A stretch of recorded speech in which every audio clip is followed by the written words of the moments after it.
अकोल्यात भाजपमध्ये घर वापसी केलेले हरीश आलिम चंदानी यांनी प्रभाग क्रमांक 15 मधून उमेदवारी अर्ज दाखल केला आहे। वादग्रस्त पार्श्वभूमीनंतरही भाजपने त्यांच्यावर विश्वास दाखवत उमेदवारी दिली आहे।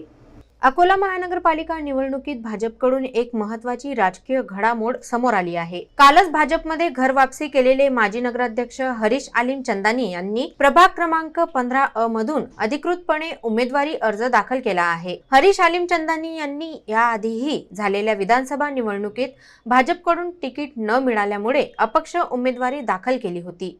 या निवडणुकीत त्यांनी तब्बल 22,000हून अधिक मते घेतली होती। या मतविभाजनामुळे भाजपचे उमेदवार विजय अग्रवाल यांचा अकोला पश्चिम मतदारसंघात अवघ्या 1,283 मतांनी पराभव झाला होता। त्यामुळे आलिम चंदानी यांच्या भाजप प्रवेशाला सुरुवातीला स्थानिक पातळीवर मोठा विरोध झाला होता।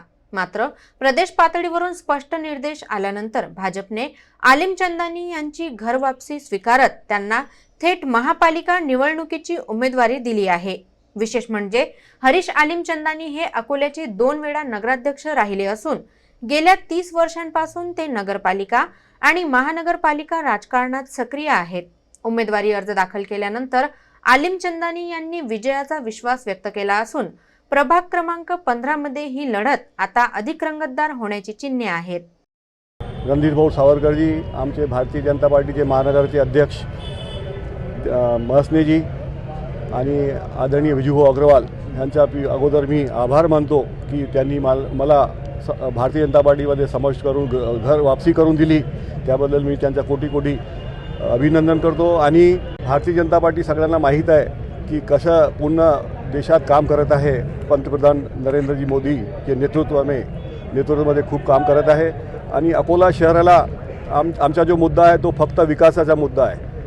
विकास जे काही बाकी आहे, ज्या लोकांची अपेक्षा आहे त्याच्यावर आपण नेहमी काम करत राहू आणि त्यांचं समाधान करू। मला खूप आनंदित वाटत आहे की मी उमेदवारी दाखल केलेली आहे।